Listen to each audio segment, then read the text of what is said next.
But this is some real shit. Your command stripped to the wall. Don't it look so cute? This reminds me of like my mom in the 90s. Like her weird bangs, just like, wow, I look like a man. I don't know what my ultimate goal is for filming this. So by the title of this video, you probably think that there's something really, really wrong with me.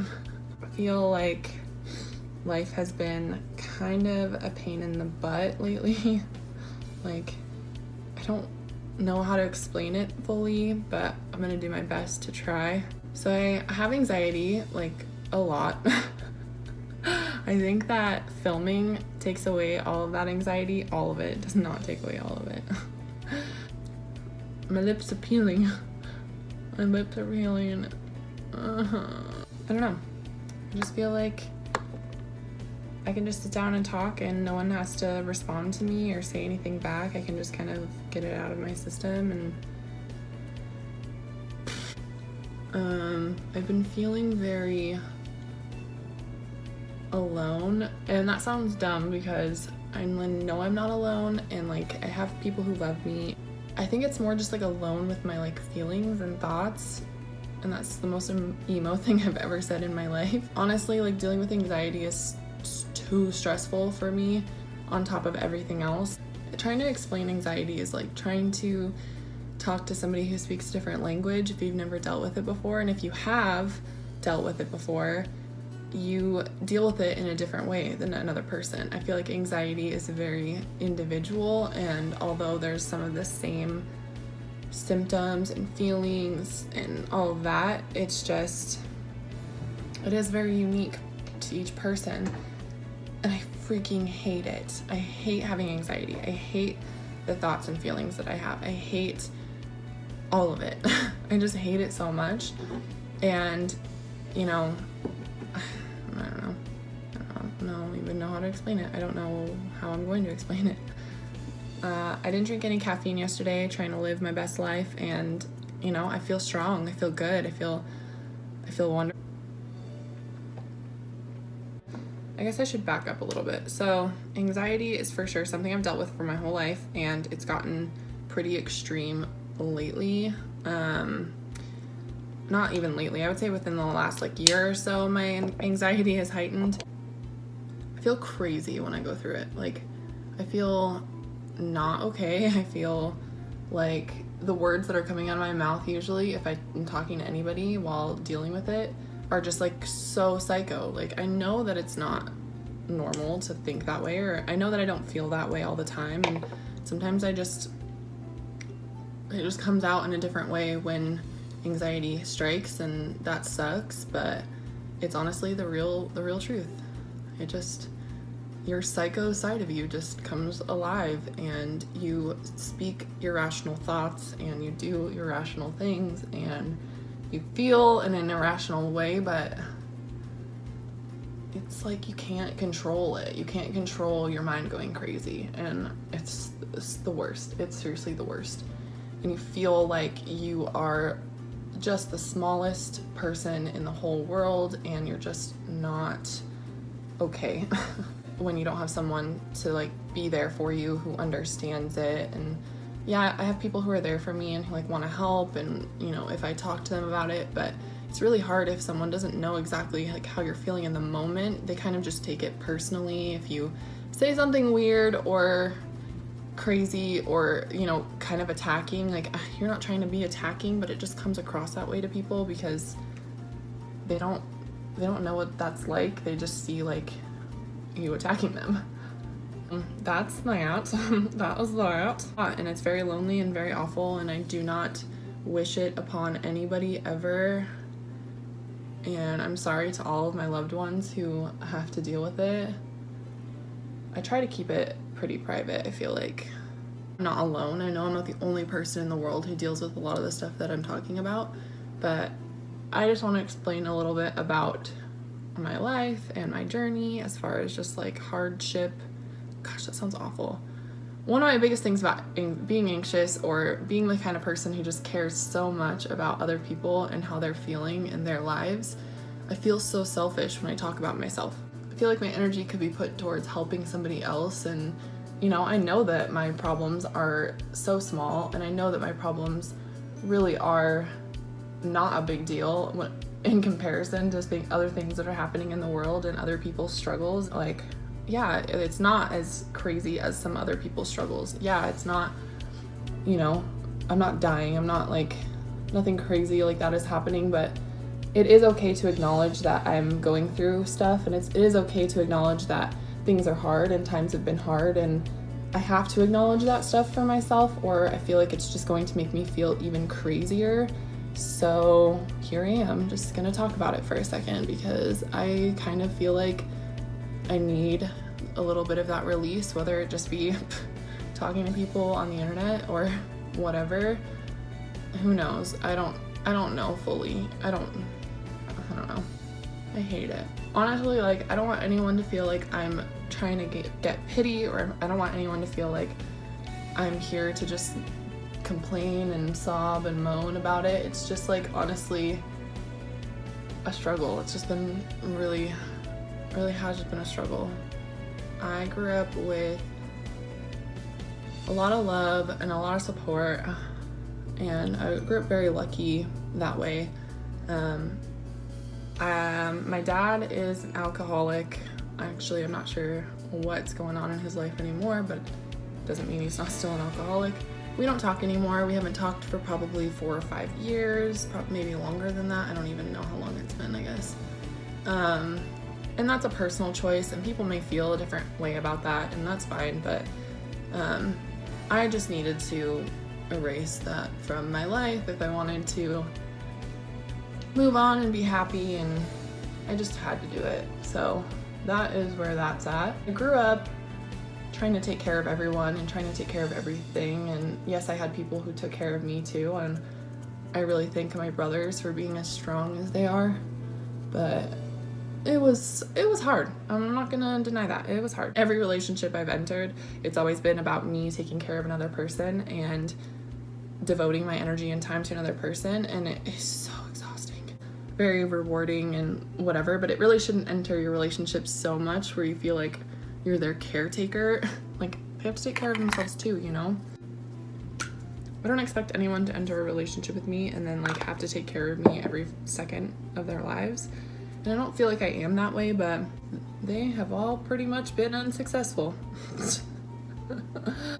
Look, you know, I'm in my 20s, so going through rough patches and going through hard times really isn't that unique to anyone in their 20s, because this is the time where that kind of stuff happens, and honestly, like, life happens all the time, so it's really not that crazy that I'm like going through whatever. So I know that. I know.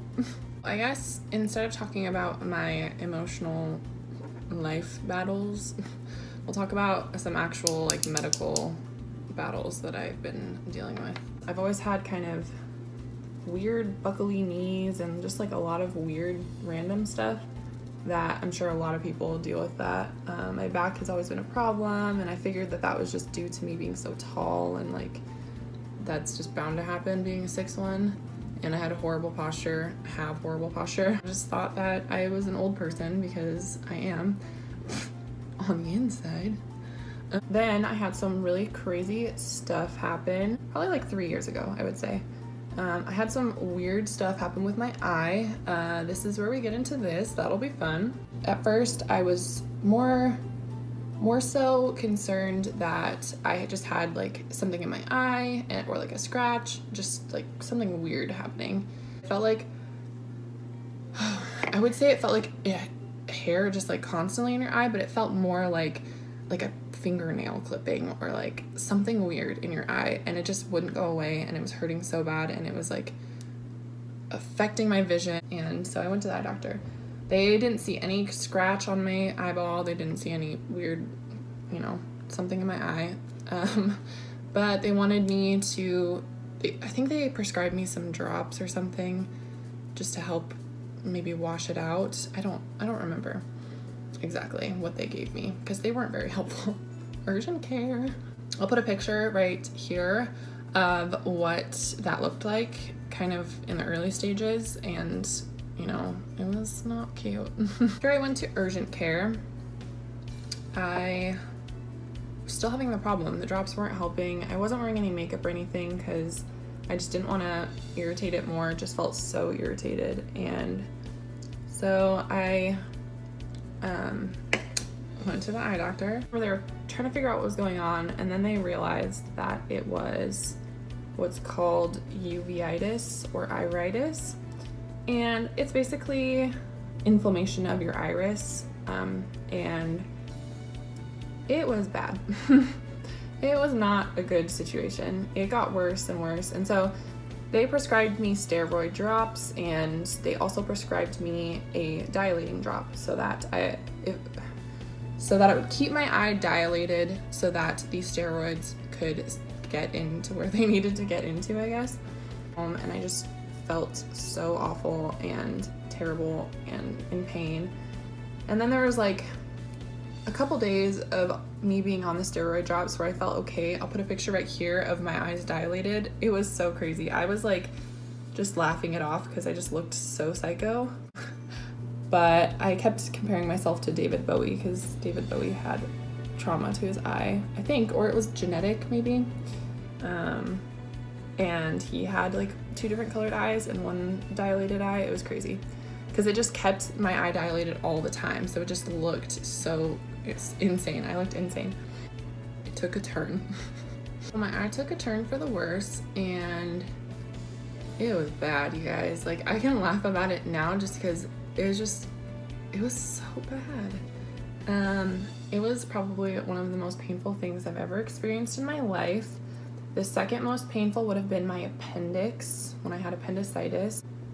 My appendix was having issues. It was like in the middle of the night, and I don't know how to describe how it felt at first. It was just very painful and like just not something I could even describe to people, I guess. It was just like a pain in your left side. Yeah, because you get the pain in your left side, even though your appendix is on your right side, but it was very strange. I called my mom, and it was, again, so late, so I think I had to call her a couple times and told her how much pain I was in. She was asking me if, you know, how bad it was and if I could wait until the morning when the doctor's office opened. And I was like, I don't know, like, it's just really awful. And so I ended up waiting for a little while before deciding that it was too bad. So I called her back and, you know, asked her if she could come pick me up and take me to the hospital because I was just dying. I lived like probably 5 minutes away from her house at the time. This is the first time that I ever moved out. So I was still living in my hometown, in an apartment with my friend Bill, and he was gone somewhere, I think. He said, okay, I'll come get you. And so I went downstairs and just kind of like laid on my stairway because that's all I could do. I didn't know what else to do. I was getting really nauseous and felt really terrible, and then I was just waiting for her. And my mom did not show up for an hour. And I was pissed, but I wasn't like pissed, I don't know, I was more mad because I was just like feeling so terrible. This bitch, Mom, you're not a bitch, but this bitch had to take a shower. She took a shower. I don't know. I was just in so much pain. I was dying. So I got into her car and then immediately had to open the car door and throw up on my sidewalk. Yep, cute, I know.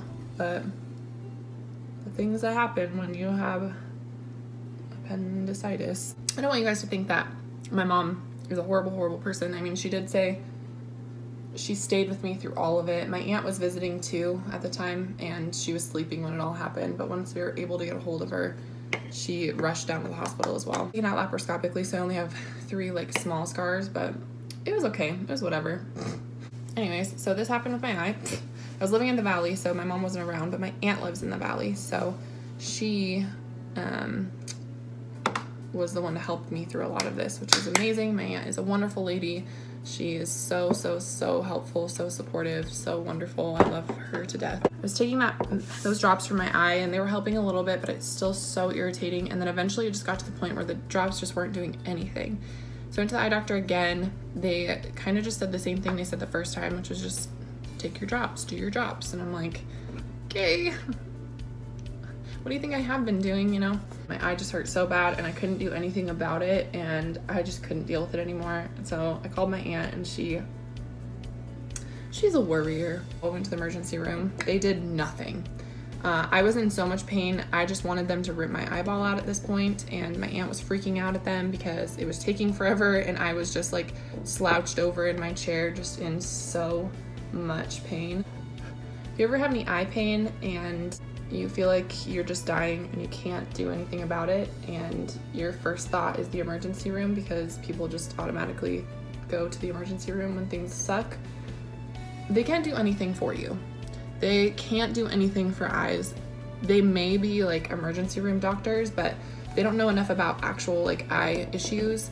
So they put me back in a room eventually, and they were telling us that they were trying to get a hold of an eye doctor so that they could figure out what was going on. So if that doesn't tell you, I don't know what does. They don't know anything about eyeballs. I think it was the second time that I went to, maybe this is the third time I went to the eye doctor, because things were just not getting better. They were really skeptical about just the pain in general. They just kept saying that like the drops should be helping, and you know, we can see a little bit of reduced inflammation, whatever. You don't have my eyeball. You don't know what's going on. Also, uveitis, iritis, if you don't know like a lot about that, it's not like something you catch. It's not like something you do to yourself to get. It's a genetic thing, just like a genetic disorder or genetic. I'll explain more of it once I finish with these stories. They said if it doesn't get better this weekend, here's the number for our emergency eye doctor. Call it if you need to. Mind you, at this point, I have an eye patch over my eye. I have been holding my eye so much because in the moment you just think that that's gonna help. You think that that's gonna work. So I was just holding my eye, have my eye patch on, look like a pirate. And that weekend, I for sure was in way too much pain to handle it. So I called the emergency eye doctor, just saying like, do you think that this is necessary? Do you think that it's just like, you can't handle it? And I was like, dude, I would not be texting you on a Saturday or calling you on a Saturday if I didn't think that it was necessary. So yes, it's necessary. I think he just thought that maybe I was being like dramatic. He had to like come and unlock the back door, and there was another doctor that was coming as well, just because something was happening and it didn't know what was happening. Kind of like took a look at my eye, and he was saying, yes, the inflammation is extreme, horrifying. And so he decided that it was time to inject my eye. Right? Inject my eye. Stuff of nightmares, friends. He put some numbing solution on a Q-tip, and he like had these clamps that like kept my eye open, which is terrifying. I was so scared, and my anxiety was like up to here, and I was freaking out, and I didn't know what was gonna happen, and my eyes open, and he kind of like puts the Q-tip back behind my eye a little bit and down into my eye cavity, my socket. And then he just leaves the Q-tip in the bottom part or the top part, I don't remember. One of the parts. It's weird. This other eye doctor shows up, and he tells me what's gonna happen. They're going to inject the back of my eye with a steroid. So it's all it is a steroid. It's just supposed to help speed up the healing process, all of that. And at this point, I'm like, you're going to put a needle in the back of my eye? Are you joking? And he wasn't joking. He did that, and it hurt. The little cotton swab with the numbing solution didn't do anything. I mean, it did do something, but yeah. Flare-up that I had the first time was pretty bad. Like, I don't want to say it's the worst it can get, because I've seen some really awful pictures, because WebMD. I still didn't 100% understand like what was going on, like what was happening. Like, I understood that I had this thing, and I understood that it wasn't really super common, and to see an eye specialist. And when I was in the waiting room, it was just full of old people, like so many old people, like people my age did not have this problem with their eyes. Like, people don't see an eye doctor or people say an eye doctor, but people don't see an eye specialist unless there's something really wrong, and that happens a lot with older people. So I just felt very out of place. The inflammation went down, my eye stopped hurting as much, and I was a person again. I was way too scared to put a contact in my eye after that, just because I didn't want anything to irritate it. It was very sensitive still is to this day. It definitely gets more sensitive than the other eye. So So most of the days I just wear one contact, so I'm usually half blind, and I'm very blind, so that's a big thing. And then, about a year after that, I was at work and I started getting this weird irritating feeling in the same eye, and I knew instantly what was going on. Let me just back up a tiny bit. That year was not a great year for me. That happened, my car got totaled, and I had to have a tooth pulled, and I know that stuff happens to everybody, and my tooth being pulled was kind of a unique situation, only because I have baby teeth, and we'll get into that. A little bit of a messed up year for me. I started to feel like an irritation in my eye. My eye was getting very red, and everyone kept pointing it out, and I was like, yeah, this is interesting. I was having the same problem again, another flare-up. When I first had it, when I was doing research, when the eye doctors were talking to me, where is this brow product? They told me that because of it being like a genetic thing and not being something that really like you cause or you can do anything to prevent, it was likely to happen again in my life and continue to happen over and over again. And my eye was still so messed up from the first time. It went through so much, my poor eye, so much trauma, and then it happened again, so that was fun. I went to the eye doctor. The thing about having it already happen once and this be the second time, I knew exactly what it was. They were like, okay, what's going on? And I said, I have uveitis. And they're like, oh, like, okay. They went to prescribe me steroid drops again. And I told them, I said, you know, the last time was so bad and steroid drops didn't help, and I just know my body and I know that that's gonna happen again, so just freaking inject my eye. Like, let's just get it over with. Let's just do what we gotta do. And they're hesitant to do that because it's not like the first option. Not to mention, the first doctor, it was actually one of the two doctors that I saw the first time, gave me those dilating drops, and he said to keep adding them to my eye every 8 hours or so, however long I was. Then when I went and saw the other eye doctor the first time, he said that my eye like looked different than it did before. Like, my pupil was all kinds of messed up, and so they were talking about doing surgery on it and stuff. And when I saw the second doctor, he said you should not have put the dilating drops in all the time. You should have allowed it to open and close so that while it was healing, the scar tissue didn't build up and it didn't keep like one part of your pupil open all the time. And I said, fire the doctor who told me then. And that obviously didn't happen. Yeah, so my eye was all messed up, and just, you're so weird looking to me, and people would always tell me like, oh, it's not that noticeable, you can't even tell. You can't tell just when you normally talk to you. And I'm just like, I can tell, I can see it all the time. Guess what? It didn't get better with the eye drops. So I had to go back to the eye doctor, and I didn't have anyone to drive me to the eye doctor, so I drove myself while my eye was all messed up and I couldn't see anything. I got a speeding ticket, so that was fun. Okay, universe. All right, cool. You and I aren't friends anymore. They kind of talked to me in a serious way. Duh. I mean, they're not like joking around like, this is so funny, look at your eye. They were talking to me seriously about the possibility of having an autoimmune disease. Yes, it is genetic, but it's usually, the flare-ups are usually caused by something deeper. And so he talked to me about something called ankylosing spondylitis, and you guys aren't going to know what that is, but think about like RA, which I'm sure a lot of people know what that is, rheumatoid arthritis. It's kind of like that, but it's more specific to other parts of your body. It's not RA for sure, but it's AS. If you want to know more about it, you can research it. It's AS. Well, but I just didn't want to self-diagnose, you know, because I don't know anything. I'm not a doctor, and WebMD is a liar. I'm like, gonna use this as my mirror. What am I doing? Usually they don't look into it or do anything unless I have more than one flare-up and it's pretty consistent, and I'm like, well, it's consistent at this point. So the doctor did have a talk with me about going and having my blood drawn, and seeing what's going on and going from there. It was so funny because the eye doctor was talking to me like I was a child, and he was like, it's just not gonna hurt that much, like it's really not that bad. I'm like, bitch, I've had this shot before and it hurts and it is not pleasant and my anxiety was so bad. So he's like, oh, you know, it's really not that bad. You know, you kids do it all the time. I'm like, so yeah, he did the same exact thing that the other doctor did. He gave me the shot, which was absolutely excruciating again, and I don't recommend it to anybody. And it was really terrible, and it's so bad because after you have the shot, your eye is inflamed in the back, and you can like feel the injection site in the back of your eye. That's horrible to think about, I know, but I could feel it every time I'd move my eye around, which is all the time because I'm a human who sees.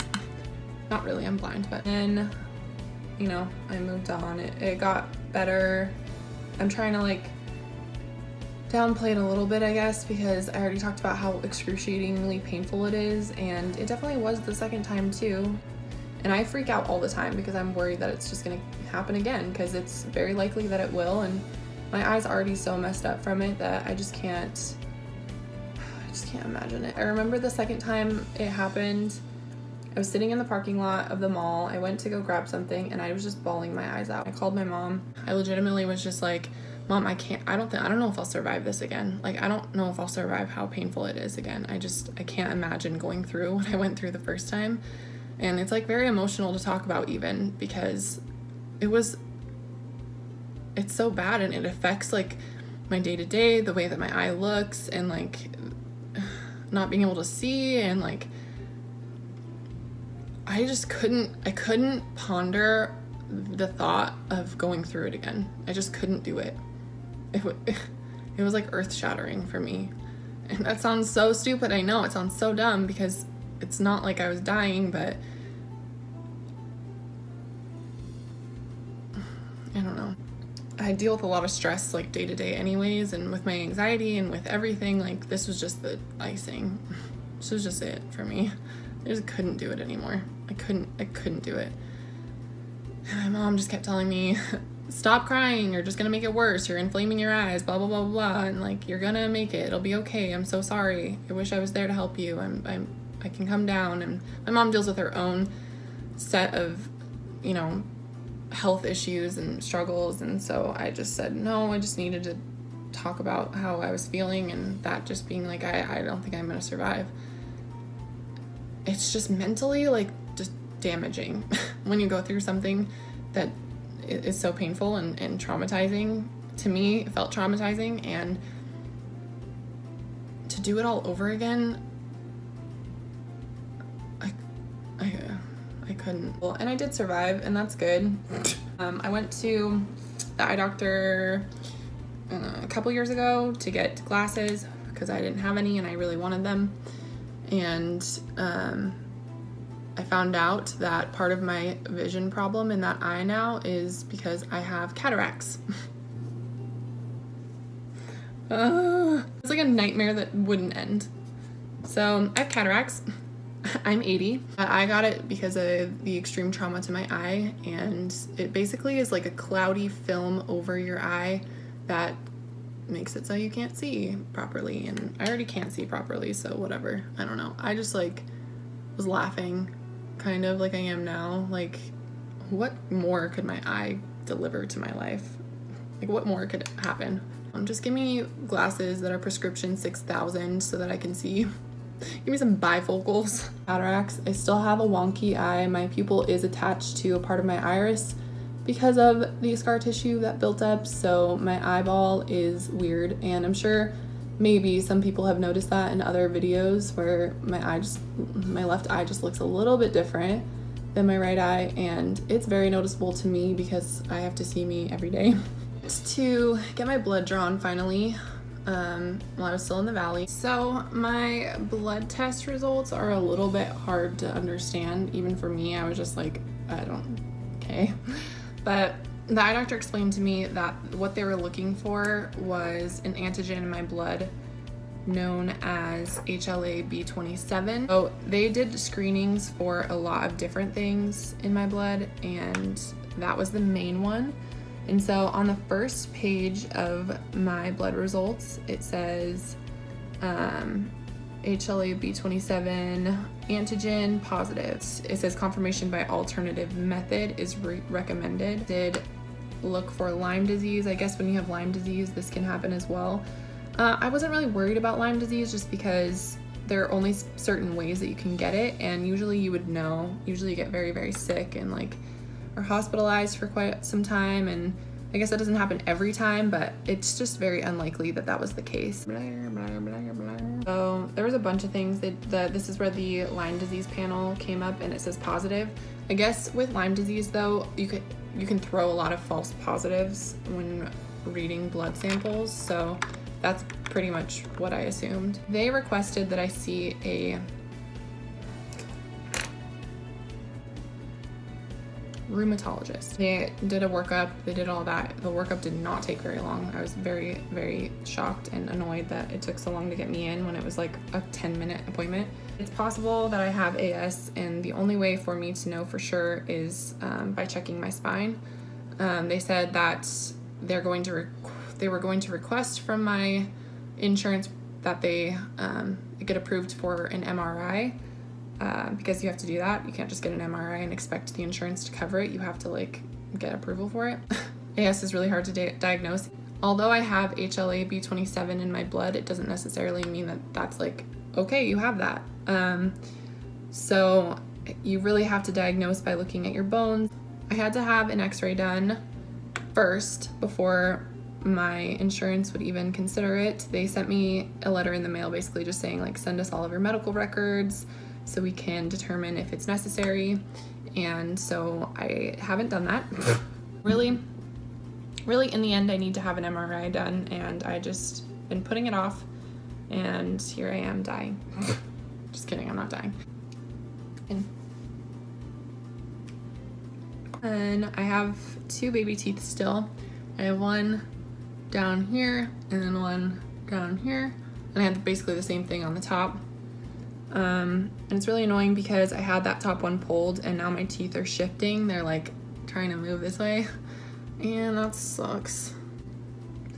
So basically I'm a moody bitch with wonky eye and a bunch of baby teeth, you know? Just flourishing. Look at all these nice wrinkles on my forehead. It's my fault. If I didn't like I have to pee again. My life. Hashtag Morgan's life. I got a little bit sidetracked and a little, I don't know. Also, my skin is peeling off of my face. I don't know if you guys can see it or not, but like after I applied makeup, all of my like skin above my lip and then down on my chin and then in between my eyes and like some over here is just like falling off of my face. That's all that my life is lately. But thanks for being here and listening to me go on and on and on. So appreciate that. And I will see you guys later. One more thing that I wanted to do really fast was just show you guys kind of like what's going on with my eyes. And the left eye looks a little different than my right eye because of my pupil. You can see like, isn't it weird how it reflects a lot off of the light and this one doesn't do it as much? It's so strange to me. I look like I have a bionic eye most of the time. I'm like, it's my life, and thanks for just listening to me and watching me and looking at my weird eyes, and thanks for being here. Thanks for being the best audience that I don't know who's watching anyways. Okay, that's it now, I swear.